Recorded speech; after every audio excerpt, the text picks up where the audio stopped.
Dear students, आज हम लोग लेक्चर 6 रिकॉर्ड कर रहे हैं और ये आपका B1 बैच जो कांस्टेबल से हेड कांस्टेबल के प्रमोशन के एग्जामिनेशन से रिलेटेड है, उससे रिलेटेड ये आपका वीडियो है। और इसमें भारतीय न्याय संहिता का जो चैप्टर 2 है वो हम लोग पढ़ने जा रहे हैं। हालांकि सिलेबस में आपके नहीं दिया गया है, लेकिन उसके बावजूद ये बहुत ज़्यादा इंपॉर्टेंट है। क्वेश्चंस इससे सीधे सीधे आपके एग्जामिनेशन में आ रहे हैं। तो इसका जो कंसेप्चुअल पार्ट है, जिसमें अपराध आपके क्या हैं, क्राइम क्या है और उसके लिए दंड का क्या आपका विधान है, और जो चरण हैं अपराध के, किन चरण में उसको आप एक तरह से दंडित कर सकते हैं। जैसे उसमें 4 चरण हैं, स्टेज 1, 2, 3, 4। तो जो आपका तीसरा चरण है, चौथा चरण है, वो दंड का भागी बनता है। लेकिन कुछ मामलों में सेकेंड स्टेज में भी, जैसे आप सेकेंड स्टेज में कोई करेंसी प्रिंट कर रहे हैं या भारत के विरुद्ध कोई एक तरह से युद्ध छेड़ने का प्रयास कर रहे हैं, तो ये जो चरण 2 है उसके अंदर भी आपको कहीं ना कहीं दंडित किया जा सकता है। तो वो सब डिस्कस हुआ है, उसको आप पिछले क्लास वाले वीडियो में लेक्चर 5 में देख सकते हैं। आज हम लोग जो पनिशमेंट से रिलेटेड प्रोविजंस हैं, जो सेक्शन 4 से आपके स्टार्ट होंगे और सेक्शन 13 तक आपके चलेंगे, इनको पढ़ने जा रहे हैं। तो चलिए देखते हैं क्या आपका प्रबंध है। चैप्टर 2 जो आपका है पनिशमेंट से रिलेटेड है, दंड से संबंधित आपका है, इसको अब हम लोग देखेंगे। चलिए, इसमें जो मेजर आपके सेक्शंस हैं एक बार देख लीजिए, फिर इसको डिटेल्ड एनालिसिस किया जाएगा, क्या क्या इसके अंदर प्रबंध है इसको समझा जाएगा। जैसे सेक्शन 4 आपका है वो दंड को बताता है, आपके दंड क्या, आपके कितने प्रकार के दंड हैं। जैसे हाउ मेनी टाइप्स ऑफ यहाँ पे पनिशमेंट पॉसिबल है, वो आपका बात कहा जा रहा है। तो इसमें देखिएगा कि एक नया आपका दंड जोड़ा गया है, कम्युनिटी सर्विस, सामुदायिक सेवा। फिर दंड का लघुकरण करने का शक्ति किसके पास है, तो इसमें भी अभी हम लोग देखेंगे।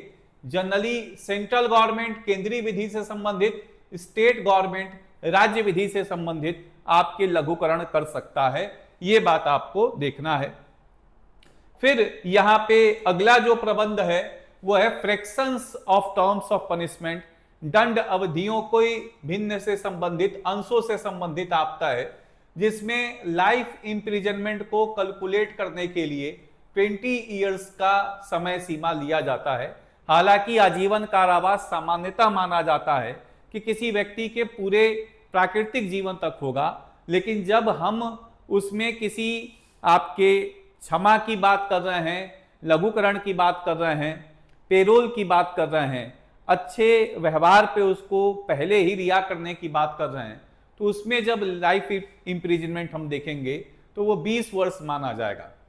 7वां है सेंटेंस में be in certain cases of imprisonment Holi और पार्शली रिगरस और सिंपल। तो धारा 7 क्या कह रहा है कि कारावास आंशिक रूप से कठोर हो सकता है या आपके वो साधारण हो सकता है, इन दोनों का मिश्रण हो सकता है। ये न्यायाधीश निर्धारित करेंगे कि जो आपको दंड का स्वरूप दिया जा रहा है वो पूरे दंड के स्वरूप, दंड में कितना कठोर हो सकता है, कितना साधारण हो सकता है, पूरा कठोर हो सकता है, पूरा साधारण हो सकता है। यहां पे जुर्माने की राशि, जुर्माने के भुगतान अगर आप नहीं कर रहे हैं, तो जो भी आपको जुर्माने की राशि आपको बताया जा रहा है, अगर आपकी भुगतान नहीं कर रहे हैं, तो उस संदर्भ में क्या और आपको अतिरिक्त दंड दिया जा सकता है। तो जो कुल उसमें समय सीमा होगी दंड की, उसकी 1/4 और उसमें जुर्माने की राशि अगर आप नहीं दे रहे हैं, तो फिर वहां पे क्या हो सकता है, आपके बढ़ाने की संभावना है, दंड को 1/4 और बढ़ाने की संभावना है। यहां पे सेक्शन 9 देखिएगा, कई अपराधों से मिलकर अपराध के लिए दंड की अवधि, limit of punishment of offence made up of several offences. तो बड़े सारे अगर आपने छोटे अपराध किसी एक आप बड़े कृत्य में किए हैं, तो उन सबों को जोड़ के एक आपका अपराध माना जाएगा। हर एक कृत्य के लिए एक अलग आपका दंड नहीं माना जाएगा, तो वो देखा जाएगा अभी आपका क्या है। उन मामलों से संबंधित है जहां निश्चित ना हो सके कि अपराधी ने संभावित अपराधों में कौन सा अपराध किया, धारा 9 है।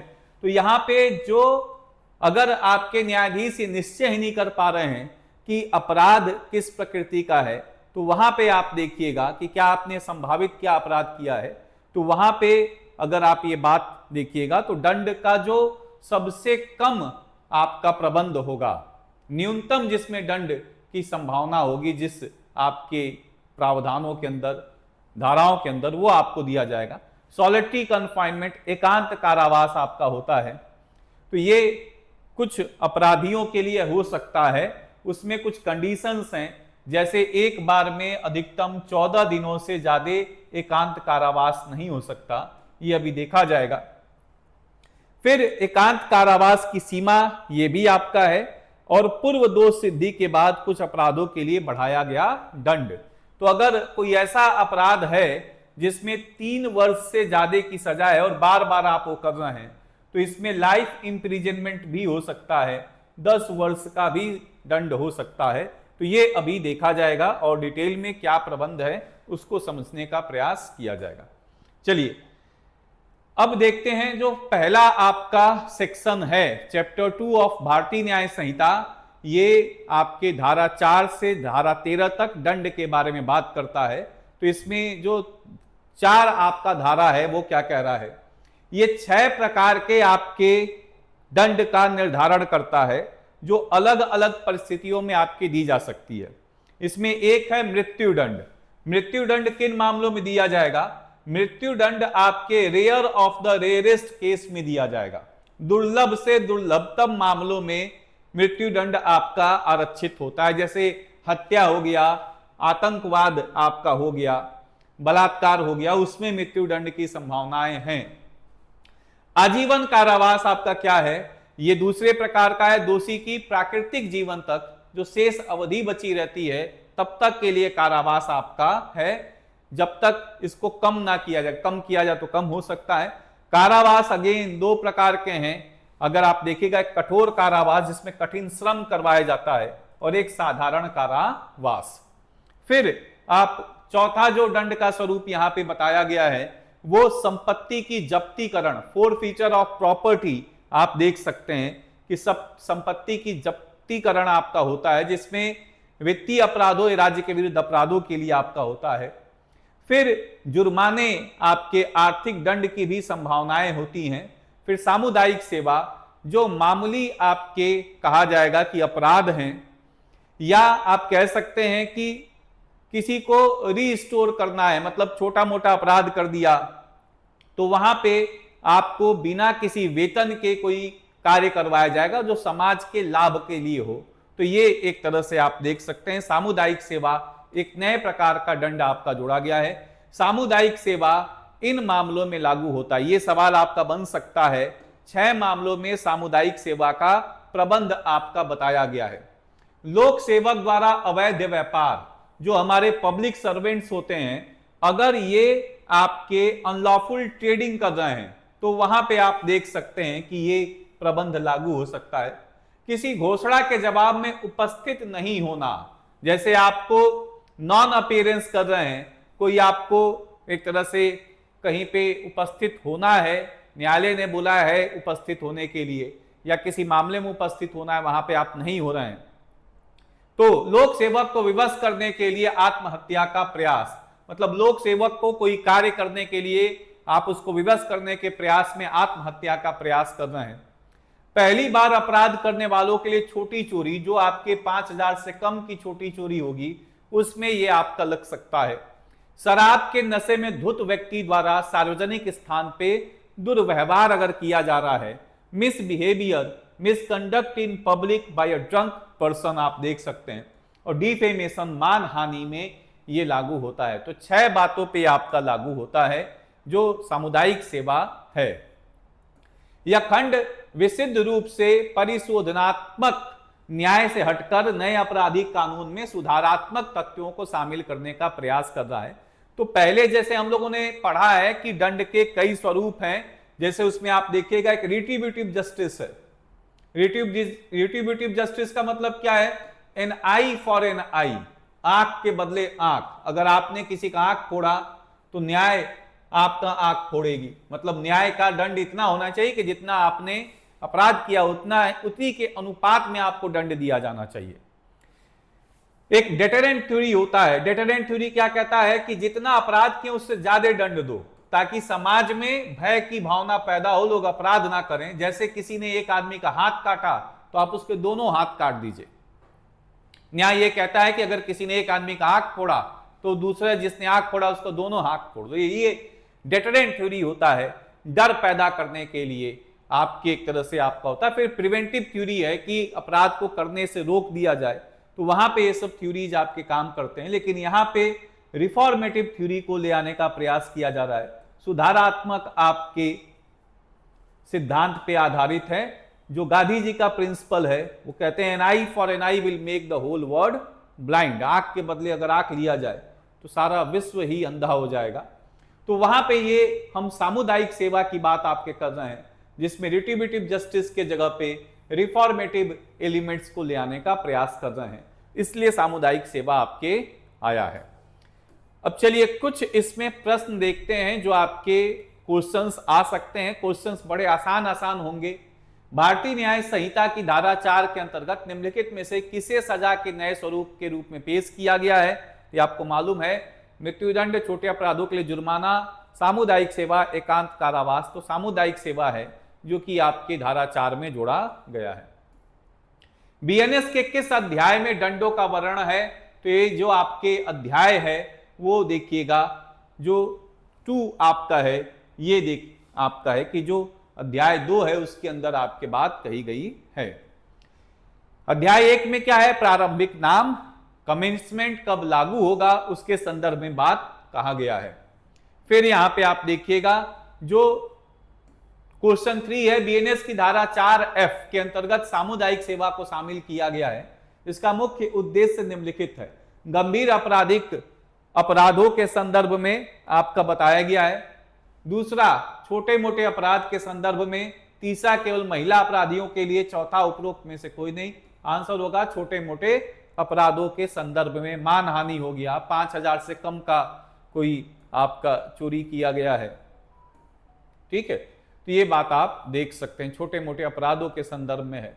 निम्नलिखित में से एक और क्वेश्चन है, निम्नलिखित में से कौन सा ऐसा परिदृश्य नहीं है जिसमें बीएनएस 2023 के तहत सामुदायिक सेवा लागू की जा सकती है? 5000 से कम के मूल्य की संपत्ति की चोरी, किसी लोक सेवक को रोकने के लिए आत्महत्या का प्रयास, नशे में धुत व्यक्ति द्वारा सार्वजनिक स्थान पर दुर्व्यवहार, हत्या जैसा गंभीर अपराध करना। तो आपको मालूम है हत्या जैसे गंभीर अपराध में सामुदायिक सेवा की संभावना नहीं रखी गई है। बाकी 6 प्रबंधों में सामुदायिक सेवा है, जिसमें 3 यहां पे दिखे गए हैं। चलिए अगला देखते हैं। बीएनएस 2023 की धारा 4 सामुदायिक सेवा को दंड के रूप में अधिकृत करती है, जिसका उद्देश्य है प्रतिशोधात्मक न्याय, मृत्युदंड, सुधारात्मक और पुनर्स्थापनात्मक न्याय, कारावास में वृद्धि। तो यहां पे रिट्रीब्यूटिव जस्टिस या कैपिटल पनिशमेंट या reformative restorative justice, increase imprisonment, क्या आंसर होगा? आंसर होगा सुधारात्मक आपका न्याय के बारे में, पुनर्स्थापनात्मक न्याय के संदर्भ में आपका है ये। बीएनएस 2023 के तहत सामुदायिक सेवा की शुरुआत किस दिशा में एक कदम है? सजा को और कठोर सख्त बनाना, लंबित मामलों को कम करना, न्याय प्रणाली के आधुनिकीकरण और जेलों के भीड़ भाव को कम करना, जुर्माने को समाप्त करना। तो ये क्या है? ये modernising the justice system, reducing prison over crowding. यहाँ पे न्याय प्रणाली की आधुनिकीकरण और जेलों में भीड़ भाड़ को कम करने का प्रयास किया जा रहा है। फिर अगला सवाल, इसमें अगला आप सेक्शन देखिए, जो सेक्शन 2 है वो सिद्धांत हैं आपके कि जो सजा के सिद्धांत, दंड के सिद्धांत क्या होंगे उसके बारे में बात कहा जा रहा है। जो धारा 5 है वो क्या कह रहा है? सजा में कमी। अब देखिए सजा में कमी हमारे यहाँ पे बहुत सारे लोग करते हैं, मतलब बहुत सारे लोग में, एक संविधान में भी इसका जिक्र किया गया है। जैसे आप पढ़िएगा संविधान का अनुच्छेद 72, तो राष्ट्रपति के यहाँ पे आपके पार्डनिंग पावर है, क्षमा करने की शक्ति है। और जब 161 आप पढ़िएगा तो राज्यपाल के पास क्षमा करने की शक्ति है।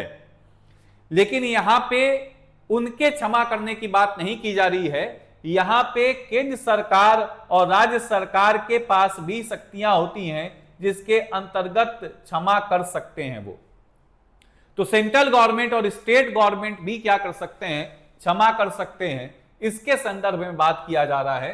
तो यहां पे जो आपके सजा में कमी की बात की जा रही है, एप्रोप्रिएट गवर्नमेंट, केंद्र सरकार या राज्य सरकार ये क्या कर सकते हैं, अपराधी की सहमति के बिना भी उसकी सजा को कम कर सकते हैं या बदल सकते हैं। Can reduce or change a sentence death to life imprisonment or to any form without the offender's consent. मृत्यु दंड को आजीवन कारावास में या किसी अन्य कारावास में भी बदल सकते हैं बिना अपराधी की सहमति से। तो यह बात आपको यहां पे ध्यान रखना है कि यहां पे राष्ट्रपति और राज्यपाल की क्षमादान शक्ति की बात नहीं की जा रही है, यहां पे केंद्र सरकार और राज्य सरकार के क्षमादान शक्ति की बात कही जा रही है। क्षमा की शक्ति की बात, सजा को कम करने की शक्ति की बात की जा रही है। और केंद्र सरकार किस संदर्भ में क्षमा करेगा, केंद्रीय विधियों से, सेंट्रल लॉज से। राज्य सरकार किस संदर्भ में आपका क्षमा करेगा, राज्य के विधियों के संदर्भ में क्षमा करेगा।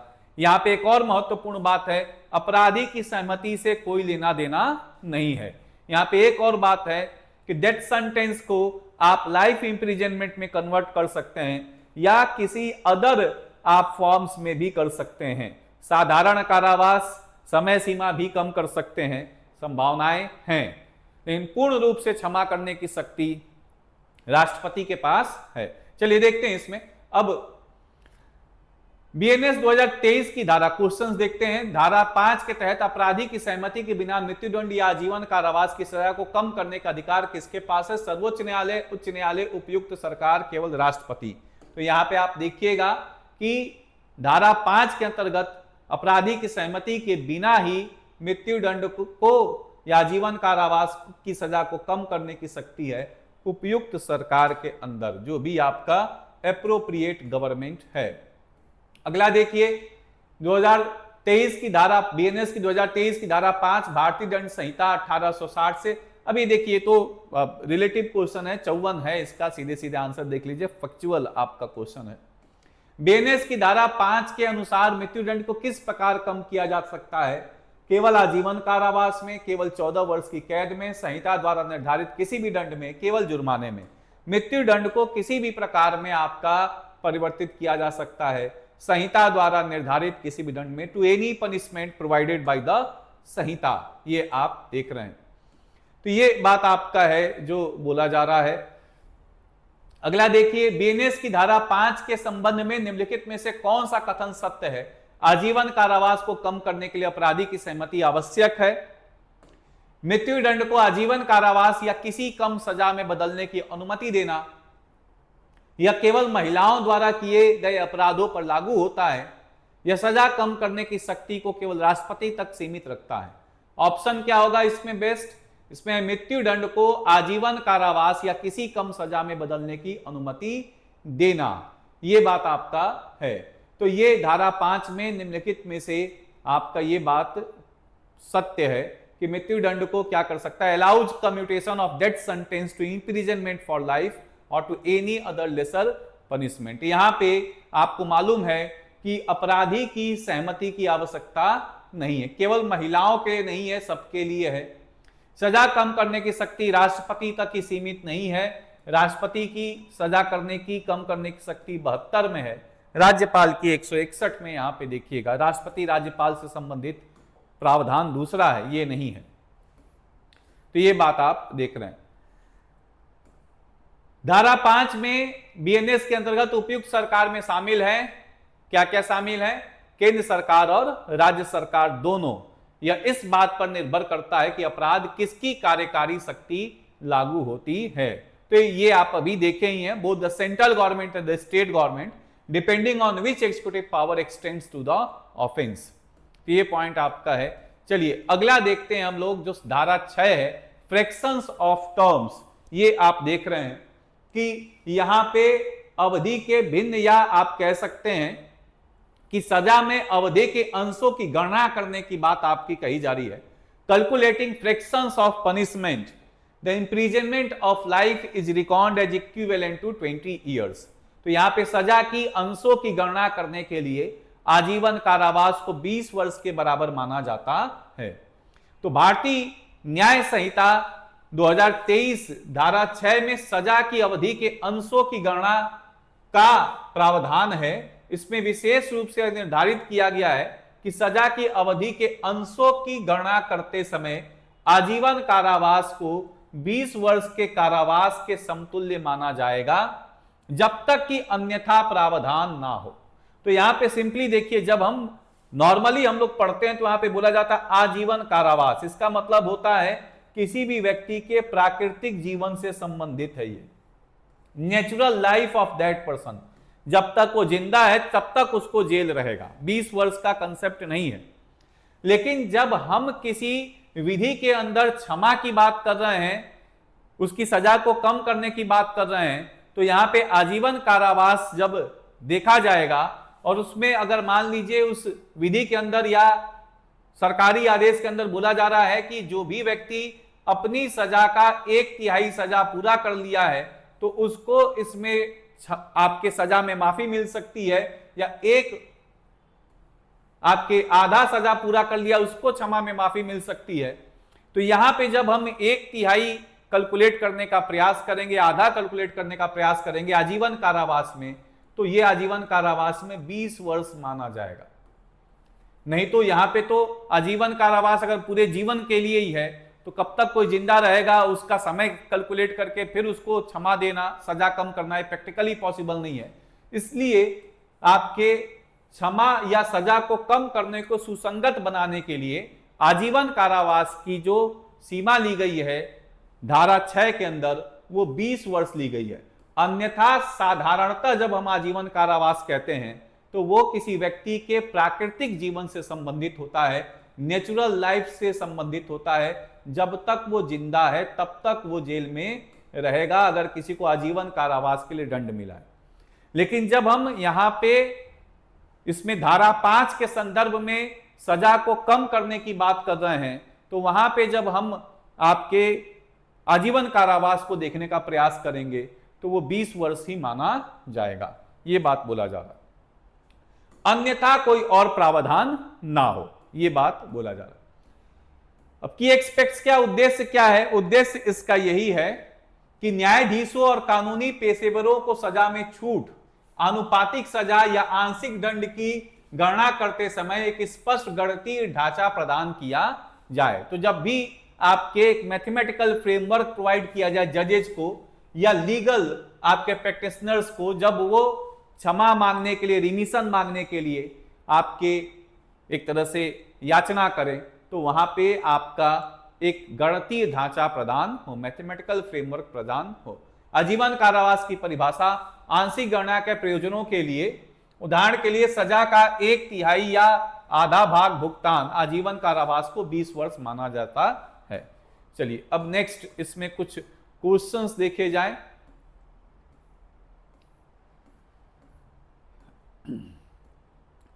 बीएनएस 2023 की धारा 6 के अनुसार सजा की अवधि के अंशों की गणना करते समय आजीवन कारावास को निम्नलिखित में से किसके समतुल्य माना जाएगा? तो ये 20 वर्ष है। बीएनएस की धारा 6 निम्नलिखित में से किससे संबंधित है? मृत्युदंड, सजा की अवधि के अंश, सजा का रूपांतरण, एकांत कारावास, सजा की अवधि के अंश से संबंधित है। Fractions of terms of punishment. अगला सवाल देखिए, बीएनएस 2023 की धारा 6 के तहत आजीवन कारावास की गणना 20 वर्ष के रूप में निम्न स्थितियों पर लागू होगी।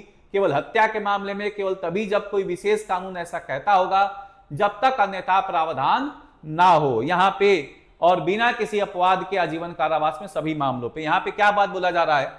अनलेस अदरवाइज प्रोवाइडेड, जब तक ऐसा नहीं कहा गया है, जब तक अन्यथा प्रावधान ना हो। जब हम धारा 6 के बारे में बात करेंगे तो वहां पे आजीवन कारावास का साधारण मतलब है 20 वर्ष। ठीक है, ये बात आपका बोला जा रहा है। बीएनएस की धारा 6 भारतीय दंड संहिता 1860 के किस धारा के अनुरूप है? तो ये आप देखिएगा, यहां पे आपका मेजर जो इसमें बताया जाएगा सेक्शन 57 है, जिसके अनुरूप आपको देखने को मिलेगा। धारा 57 है जिसके करस्पॉन्डेंस में आपको देखने को मिलेगा। दंड की अवधि के अंश संबंधी प्रावधान 6 किस अध्याय में पाया जाता है? तो सिंपल आपका है अध्याय 2 दंडों के बारे में, चैप्टर 2 पनिशमेंट। पेरोल के लिए अंशों की गणना में बीएनएस 2023 की धारा 6 का क्या महत्व है? यह सभी उद्देश्यों के लिए आजीवन कारावास को 14 वर्ष मानता है, या पेरोल छूट के लिए अंशों जैसे सजा का 1/3 की गणना के लिए एक मानक के रूप में कार्य करता है, या 20 वर्ष से पहले आजीवन कारावास की सजा पाए व्यक्ति की रिहाई पर रोक लगाता है, या केवल कठोर कारावास पर लागू होता है?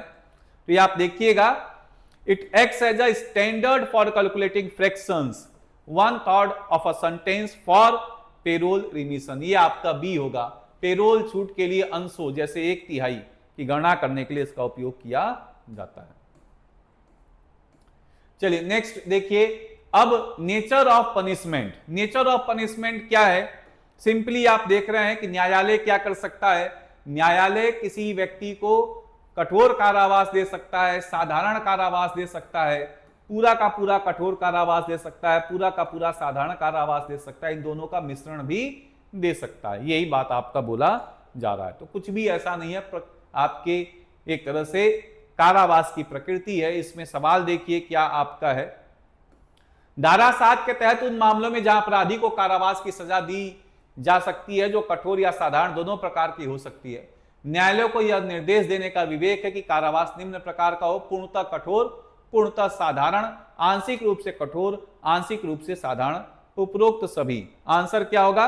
इसमें सारी तरह की संभावनाएं हैं। न्यायालय को यह अधिकार है कि वो पूर्णतः कठोर दे दे, पूर्णतः साधारण दे दे, आंशिक रूप से कठोर, आंशिक रूप से साधारण दे दे। आंसर होगा डी, जो आप देखिएगा। चलिए, अमाउंट ऑफ फाइन की बात कही जा रही है, तो यहां पे जुर्माने की राशि के संदर्भ में आपका बात किया जाए। जो धारा 8 है, ये जुर्माने की राशि के संदर्भ में बात कर रहा है।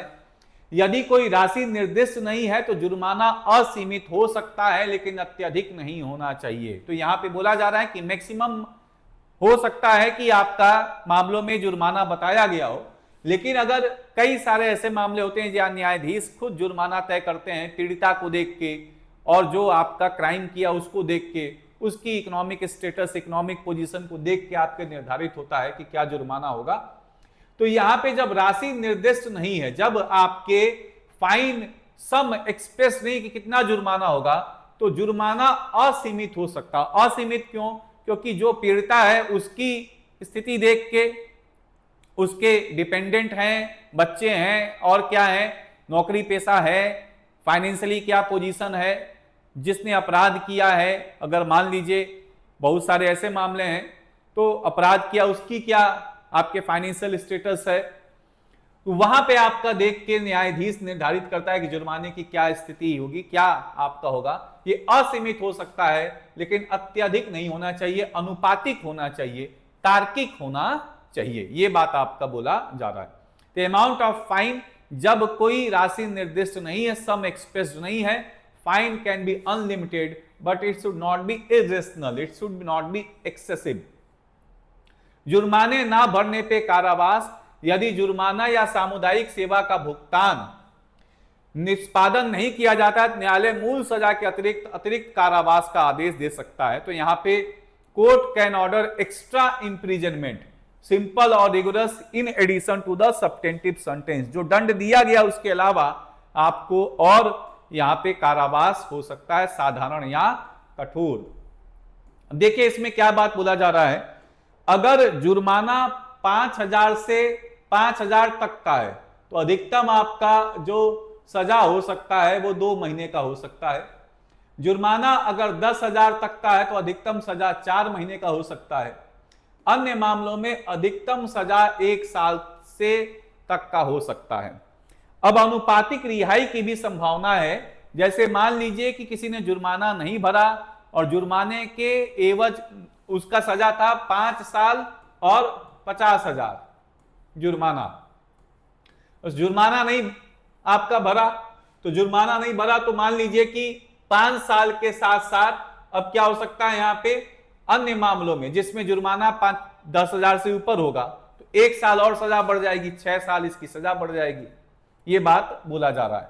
तो अगर मान लीजिए कि वो तुरंत आपका पैसा नहीं देता है और 1 साल की सजा उसकी बढ़ जाती है, तो 5 साल तो उसको कारावास होगा ही, 1 साल की अवधि के बीच में 6 महीना उसको और अतिरिक्त जेल 5 साल 6 महीने उसको जेल हो गया।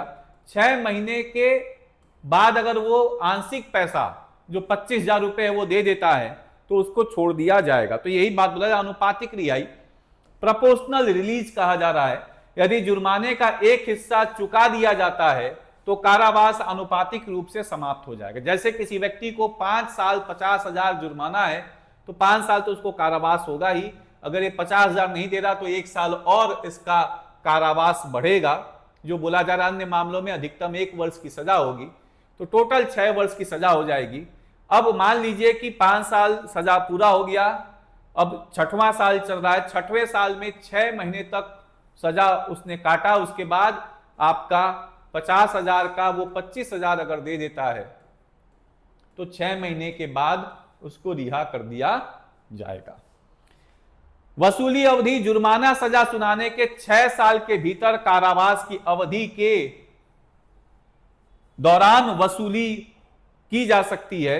यदि कारावास की अवधि 6 साल से अधिक हो तो फिर आपके उस समय भी वसूली हो सकती है। तो इसमें सिंपली बोला जा रहा है कि 6 साल के भीतर कारावास की अवधि में वसूली की जा सकती है, यह पॉइंट बोला जा रहा है।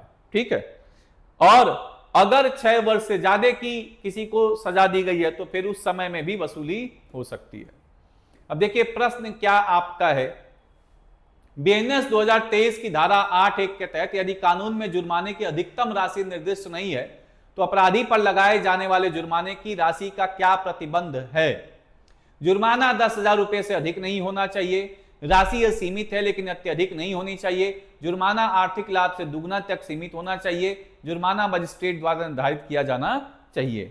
Fine must not exceed 10,000, the amount is unlimited but it must not be excessive, the fine is limited to twice the economic gain, the fine is fixed by the magistrate. Normally जो न्यायाधीश होते हैं वो निर्धारित करेंगे, लेकिन जो best answer है वो क्या है, ये है राशि असीमित है लेकिन अत्यधिक नहीं होनी चाहिए। Amount is unlimited but it must not be excessive, ये बात बोला जा रहा है।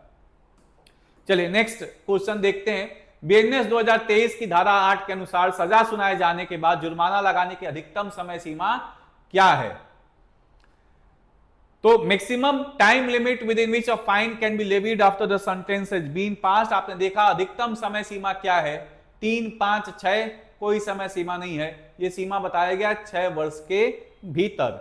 लेकिन अगर कोई सजा इससे ऊपर वाला भी है, जिसमें 20 साल की सजा है, 10 साल की सजा है, तो उसमें भी हो सकता है, लेकिन नॉर्मली 6 वर्ष के अंदर आपको जुर्माने की राशि ली जा सकती है। यदि किसी अपराधी पर कारावास के अतिरिक्त जुर्माना लगाया जाता है और अपराधी भुगतान करने में चूक करता है तो धारा 8 के अनुसार चूक के कारण कारावास की अवधि अपराध के लिए निर्धारित अधिकतम से अधिक नहीं हो सकती। तो ये कितना हो सकती है, अपराध की जो अवधि है वो 1/4 से ज्यादा नहीं हो सकती है, ये बात आपको ध्यान में रखना है। अगर किसी पे फाइन लगाया जा रहा है और वो व्यक्ति जो फाइन देने वाला है वो आपका भुगतान करने से मना कर दे रहा है या नहीं कर रहा है, तो जो आपके कारावास की सीमा है वो कितनी हो सकती है। तो जो अपराध की आपके समय सीमा बताई गई है उसके 1/4 से ज्यादा नहीं हो सकती। यहां पे बोला जा रहा है चूक के कारणवश कारावास की अपराध के लिए निर्धारित अधिकतम अवधि कितनी हो सकती है, 1/4। वैसे हम लोग क्या देख रहे हैं, 5,000 से कम अगर आपका जुर्माना 5,000 तक आपकी जुर्माना राशि है तो 5,000 तक जुर्माने राशि में आपको जो समय सीमा है वो 2 महीने का कैद होगा। 10,000 तक जुर्माना राशि में 4 महीने का कैद होगा। अन्य मामलों में अधिकतम 1 साल का कैद होगा। लेकिन यहां पे एक और प्रबंध आप देख सकते हैं कि जो भी आपका यहां पे आपने भुगतान नहीं किया है और जो भी आपके कारावास की अवधि है उस आपके अपराध के लिए उसके 1/4 से ज्यादा नहीं हो सकती है। बीएनएस 2023 की धारा 8 के अनुसार जुर्माने के संबंध में निम्नलिखित में से कौन सा कथन सत्य है। जुर्माना केवल 3 वर्षों के भीतर ही लगाया जा सकता है। जुर्माना हमेशा अपराध के आधार पर एक निश्चित राशि का होना चाहिए। जुर्माना असीमित है लेकिन उचित होना चाहिए और अत्यधिक नहीं होना चाहिए। 1 वर्ष के बाद जुर्माना नहीं लगाया जा सकता। ये बात आपका गलत है। जुर्माना 6 वर्षों के भीतर ही लगाया जा सकता है, ठीक है, और लिया जा सकता है। जुर्माना हमेशा अपराध के आधार पर एक निश्चित राशि का होना चाहिए। हमेशा नहीं होगा, हमेशा अपराध के आधार पर नहीं निश्चित राशि का होता है, फिक्स्ड अमाउंट नहीं होता। वो डिपेंड करता है कि ऑफेंडर कौन है, ऑफेंस कौन हो रहा है। जुर्माना असीमित है लेकिन उचित होना चाहिए और अत्यधिक नहीं होना चाहिए। ये आंसर आपका है। चलिए नेक्स्ट देखिए क्वेश्चन क्या है। चलिए अब देखते हैं लिमिट्स ऑफ पनिशमेंट। ये धारा 9 और 10 से संबंधित आपका है। तो इसमें 9वां प्रावधान क्या कह रहा है? An offender can not be punished multiple times for a single act that constitute several offences unless expressly provided. तो ये सिंपली बोला जा रहा है कि एक अपराधी को एक ही कार्य जो कि अपराधों का गठन करता है के लिए बार बार दंडित नहीं किया जा सकता जब तक कि स्पष्ट रूप से प्रावधान ना किया गया हो। तो यहां पे बोला जा रहा है कि एक अपराधी को एक ही कार्य जो कई अपराधों का गठन करता है के लिए बार बार दंडित नहीं किया जा सकता जब तक कि स्पष्ट रूप से प्रावधान ना किया गया हो। यसी इस बात पर 10वां अभी देखेंगे। तो ये बात आपका है। अभी 9वें को थोड़ा सा और एक्सप्लेन किया जाए, क्या बात बोला जा रहा है। ये बोला जा रहा है 9 वाला आपका जो सेक्शन है, कई अपराधों से मिलकर बने अपराध के लिए सजा की सीमा निर्धारित करता है, जो सेक्शन 9 है। इसमें कहा गया है कि जब कोई अपराध कई भागों से मिलकर बना हो जिनमें से प्रत्येक भाग अपने आप में एक अपराध हो तो अपराधी को केवल एक ही सजा दी जाएगी, एकाधिक सजाएं नहीं दी जाएंगी जब तक कि स्पष्ट रूप से अन्यथा प्रावधान ना हो। जैसे इसमें एग्जाम्पल क्या है? एग्जाम्पल है कि एक व्यक्ति ने, ए ने बी को 50 बार एक लाठी से मारा, 50 लाठी मारा। अब एक बार के लाठी का सजा आपका 1 साल है, तो 50 लाठी आपका मारा गया, सजा कितना हो जाएगा? 50 वर्ष। तो ऐसा आपका सिस्टम नहीं है। इसमें यह बोला जा रहा है कि जब कोई अपराध कई भागों से मिलकर बना होता है जिसमें से प्रत्येक भाग अपने आप में एक अपराध हो तो अपराधी को केवल एक ही सजा दी जाएगी, एकाधिक सजाएं नहीं दी जाएंगी। लेकिन इसमें एक और एग्जांपल देख लीजिए। ए क्या कर रहा है? बी को 50 बार एक लाठी से मार रहा है। सी बीच बचाव करने गए और ए ने सी को भी मार दिया 10 लाठी। तो ये एक अलग अपराध बन गया और एक अलग व्यक्ति के खिलाफ अपराध बन गया। अब 2 तरह के अपराध का सजा इनको मिलेगा। ये बात आपका बोला जा रहा है। तो ये पॉइंट आपका है जो आप देख सकते हैं। It stipulates that when an offence is composed of multiple parts, जब एक अपराध में आप कह सकते हैं कि बड़े सारे भागों से मिलकर बना हुआ है, each being an offence in itself, जिसमें प्रत्येक भाग अपने आप में एक अपराध हो। तो एक बार आपने लाठी मारा, एक अपराध, 2 बार लाठी मारा, 2 अपराध। तो अपराधी को केवल एक ही सजा दी जाएगी, एकाधिक सजा नहीं दी जाएगी। ये बात आपका बोला जा रहा है, ठीक है। अब देखिए बीएनएस की धारा के प्रमुख पहलू क्या है? एकल दंड नियम है, ये सिंगल पनिशमेंट रूल है। यदि कोई कृत्य कई छोटे छोटे अपराध से मिलकर बना है तो अपराधी को प्रत्येक के लिए अलग से दंडित नहीं किया जा सकता है, बल्कि केवल समग्र अपराध के लिए दंडित किया जा सकता है। यहां पे ये बोला जा रहा है सिंगल पनिशमेंट रूल है। If an act consist of several smaller offences the offender cannot be punished for each part separately but only for the overall offence. ये बात आपका बोला जा रहा है। ओवरलैप ऑफ ऑफेंस, अपराधों की अतिव्याप्ति होना। यदि कोई एक कृत्य कई कानूनी परिभाषाओं के अंतर्गत अपराध बनता है तो अपराधी को उन अपराधों में से किसी एक के लिए अनुमत अधिकतम दंड का सामना करना पड़ेगा, ना कि संचयी दंड का। तो यह बोला जा रहा है कि अगर एक सिंगल एक्ट कई जगह पे भारतीय न्याय संहिता में मल्टीपल लीगल आपके सेक्शन से प्रभावित हो रहा है तो जो अपराधी है उसको जो अधिकतम दंड है उन सारे आपके ऑफेंसेस से रिलेटेड, उसके संदर्भ में आपका उसको दंड मिलेगा। यह बात आपका बोला जा रहा है। तो यह पॉइंट आप देख सकते हैं। अब इसमें क्या है? प्रश्न आप देखिए, बीएनएस 2023 की धारा 9 का मुख्य उद्देश्य क्या है? संगठित अपराध को परिभाषित करना, सामुदायिक सेवा को दंड के रूप में परिभाषित करना, कई भागों से मिलकर बने अपराध के लिए संचयी दंडों को रोकना, दोहरे दंड के प्रावधान करना। तो डबल जियोपार्डी की बात कही जा रही है, तो आपके पूरी तरह से मना है। जब आप आर्टिकल 22 पढ़िएगा कॉन्स्टिट्यूशन का, उसमें बोला जाता है कि नो डबल जियोपार्डी, दोहरी क्षति नहीं। एक ही अपराध के लिए एक बार ही दंडित किया जा सकता है, 2 बार दंडित नहीं किया जा सकता, ये प्रावधान आपका है। तो ये तो डबल जियोपार्डी 22 आपके 20 आर्टिकल से रिलेटेड है, सॉरी ये 20 आर्टिकल से संबंधित आपका है। संविधान के 20 अनुच्छेद से डबल जियोपार्डी आपका संबंधित है। अब यहां पे संगठित अपराध का परिभाषा यहां पे नहीं, आगे भी हम लोग पढ़ेंगे। सामुदायिक सेवा जरूर आपका बोला जा रहा है, एक फॉर्म ऑफ पनिशमेंट है जो 4 में बताया जा रहा है, सेक्शन 4 में। टू प्रिवेंट क्यूमुलेटिव पनिशमेंट, ये आपका होगा सी, कई भागों से मिलकर बने अपराधों के लिए संचयी दंडों को रोकना, ये होगा। चलिए नेक्स्ट क्वेश्चन देखते हैं। बीएनएस की धारा 9(1) के तहत यदि कोई अपराध अनेक भागों से मिलकर बना है और प्रत्येक भाग स्वयं एक अपराध है, तो अपराधी प्रत्येक भाग के लिए अलग अलग दंडित किया जाएगा। ऐसे अपराधों में से एक से अधिक के लिए दंडित नहीं किया जाएगा जब तक स्पष्ट रूप से अन्यथा निर्धारित ना हो। सभी भागों को संयुक्त अधिकतम दंड से दंडित किया जाएगा। बिल्कुल भी दंडित नहीं किया जाएगा, तो ऑप्शन क्या होगा? ऐसे अपराधों में से एक से अधिक के लिए दंडित नहीं किया जाएगा जब तक स्पष्ट रूप से अन्यथा निर्धारित ना हो। shall not be punished with more than one for such offense, one of such offense unless expressly provided, ये बात आपका बोला जा रहा है।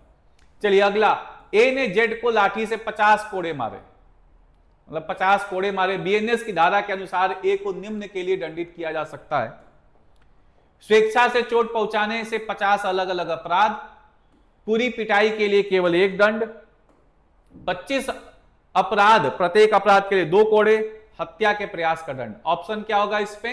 पूरी पिटाई के लिए 1 दंड आपका माना जाएगा। Only 1 punishment for the whole punishment, आपके होल बीटिंग, ये बात आपका बोला जा रहा है। बीएनएस 2023 की धारा 9 भारतीय दंड संहिता 1860 के किस धारा के समतुल्य है? ये अगेन फैक्चुअल सवाल है। 71 आपका है, जो आपका आईपीसी का 71 धारा उससे संबंधित आपका है। चलिए अगला पॉइंट आप अगला सेक्शन देखते हैं। सेक्शन 10 ऑफ भारतीय न्याय संहिता, ये क्या है? उन मामलों में सजा का प्रावधान है जहां किसी व्यक्ति को अनेक अपराधों में से किसी एक का दोषी पाया जाता है और यह स्पष्ट नहीं होता है कि कौन सा विशिष्ट अपराध किया गया है। इसमें यह प्रावधान है कि अनिश्चितता की स्थिति में आरोपी को उस अपराध के लिए न्यूनतम सजा दी जाए, यह बात आपका बोला जा रहा है।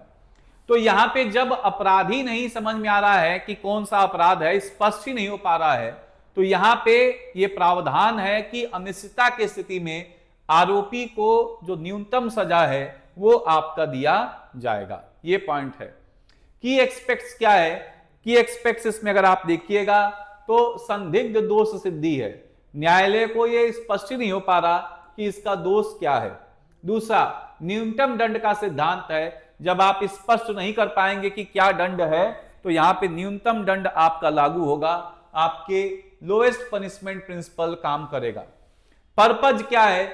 यहां पे अगर उद्देश्य देखिएगा तो सुनिश्चित करता है कि जब किसी आरोपी का अपराध अनिश्चित हो तो अनुचित रूप से अधिक सजा ना दी जाए, क्योंकि यह निश्चित ही नहीं हो पा रहा है, जिसमें सजा सुनाने में निष्पक्षता बनी रहे, ये आपका है। तो ये पॉइंट आपका बोला जा रहा है। यह उन परिदृश्यों पर लागू होती है जिनमें कई आरोप शामिल होते हैं और जहां विशिष्ट कृत्य को उचित संदेह से परे साबित नहीं किया जा सकता। तो ये बात आपका है कि जब आप रीजनेबल डाउट, जब तक पूर्ण रूप से संतुष्ट ना हो जाए कि इसने अपराध किया है, तब तक न्यायालय दंड नहीं देते। तो अगर वो सिद्ध नहीं हो पा रहा है यहां पे कि विशिष्ट कृत्य के संदर्भ में ये स्पष्ट नहीं हो पा रहा है कि इसने अपराध नहीं किया है या अपराध किया है, तो उस मामलों में ये बातें लागू होती हैं, ये आप देख रहे हैं। चलिए, न्यूनतम दंड दिया जाएगा और यहां पे आप देखिएगा कि उसी मामलों में लागू होगा जहां पे न्यायालय आपका स्पष्ट नहीं हो पा रहा। भारतीय न्याय संहिता बीएनएस की धारा 10 के तहत यदि कोई व्यक्ति अनेक अपराधों में से किसी एक अपराध का दोषी पाया जाता है, लेकिन निर्णय में से संदेह व्यक्त किया गया है कि वह किस विशिष्ट अपराध का दोषी है, तो अपराधी को कैसे दंडित किया जाएगा? संदिग्ध अपराधों में सबसे अधिक दंड के साथ, सभी संदिग्ध अपराधों का औसत दंड के साथ, उस अपराध के लिए दंड के साथ जिसका दंड सबसे कम है, अनिश्चितता के कारण अपराधी को दंडित नहीं किया जाएगा। ऑप्शन क्या होगा? उस अपराध के लिए दंड के साथ जिसका दंड सबसे कम आपका होगा, इसके लिए दंडित किया जाएगा। चलिए नेक्स्ट क्वेश्चन आप देखिए, नेक्स्ट सेक्शन देखिए, सॉलिटरी कॉन्फाइनमेंट। ये सेक्शन 11 है जो आप देखिएगा, एकांत कारावास, 11-12 एकांत कारावास से संबंधित है। सॉलिटरी कॉन्फाइनमेंट आपका क्या है? एकांत कारावास केवल कठोर कारावास में ही लागू किया जाए। एक बहुत महत्वपूर्ण बात आपका है, एकांत कारावास केवल और केवल किस में लागू होता है? कठोर कारावास में के साथ ही आदेशित किया जा सकता है, और कुल सजा के आधार पर एक स्केल द्वारा सख्ती से सीमित किया जाता है। तो यहां पे स्ट्रिक्टली लिमिटेड किया जाता है, जो टोटल सेंटेंस के ऊपर डिपेंड करेगा, कुल सजा के आधार पर डिपेंड करेगा। अगर सजा 6 महीने तक है तो मैक्सिमम एकांत कारावास कितना हो सकता है? 1 महीने। सजा अगर 6 महीने से 1 साल के बीच में है तो एकांत कारावास अधिकतम कितना हो सकता है? 2 महीने। सजा अगर 1 वर्ष से ऊपर है तो एकांत कारावास कितना हो सकता है? 3 महीने से ज्यादा नहीं हो सकता। मतलब पूरे आजीवन समय में अधिकतम जो एकांत कारावास हो सकता है वो 3 महीने हो सकता है, 3 महीने से ज्यादा नहीं हो सकता। ये किसी भी व्यक्ति के मानसिक स्थिति को ठीक रखने के लिए, और जो आर्टिकल 21 है उसके संदर्भ में भी राइट आपका है कि आपको सॉलिटरी कॉन्फाइनमेंट नहीं रखा जाए, एकांत कारावास नहीं दिया जाए एक सीमा से ज्यादा।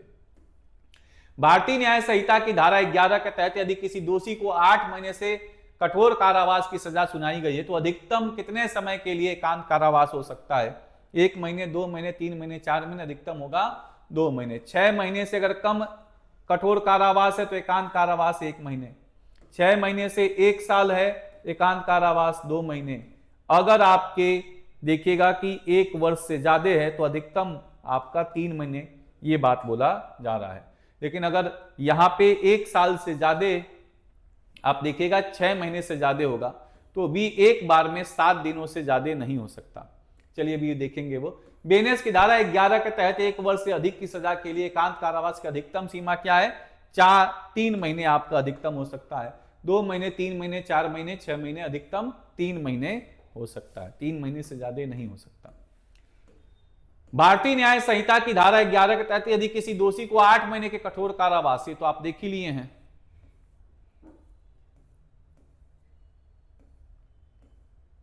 यदि किसी व्यक्ति को 4 महीने के कठोर कारावास की सजा सुनाई जाती है तो अधिकतम अनुमेय एकांत कारावास कितना होगा? 1 महीने ही होगा। ये बात आप देख रहे हैं। चलिए अगला देखिए, एग्जीक्यूशन जो आपका है, कार्यान्वयन। ये बोला जा रहा है कि जो एकांत कारावास है वो 14 दिनों से अधिक नहीं हो सकता, जिसके बीच में कम से कम समान अवधि का अंतराल होना चाहिए। जैसे मान लीजिए कि किसी को 14 दिनों का एकांत कारावास दिया जा रहा है तो 14 दिनों का फिर उसको साधारण कारावास दिया जाएगा जिसमें वो और कैदियों के बीच में रहेगा। फिर 14 दिनों का एकांत कारावास दे रहे हैं, फिर 14 दिनों के साधारण कारावास, मतलब और कैदियों के बीच में आपका रहेगा, अंतराल होना चाहिए। यदि सजा 3 महीने से अधिक है तो एकांत कारावास 1 महीने में अधिकतम 7 दिनों से ज्यादा नहीं हो सकता है। यह बात बोला जा रहा है।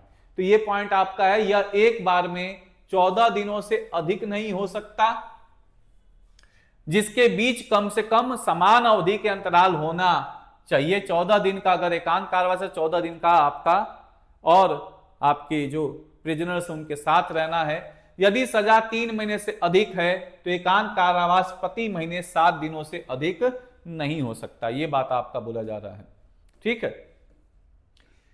As per section 12 of BNS, what is the maximum duration of solitary confinement that can be imposed at a time?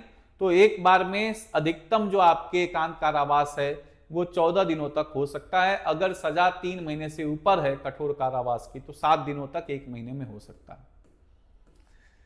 Enhance punishment for रिसिडिविज्म, मतलब आप देखिएगा कि पुनरावृत्ति के लिए बढ़ी हुई सजा। आप देखिएगा इसमें क्या शर्त है इसमें शर्त यह है कि रिपीट ऑफेंडर्स हैं और वो जो आपका एक तरह से सजा है वो आपके कहा जाएगा कि सार्वजनिक शांति को भंग करने के लिए या गंभीर संपत्ति के नुकसान पहुंचाने के लिए, सीरियस प्रॉपर्टी और पब्लिक ट्रंक्विलिटी ऑफेंसेज हैं जिसमें 3 वर्ष से ऊपर की आपके कारावास है।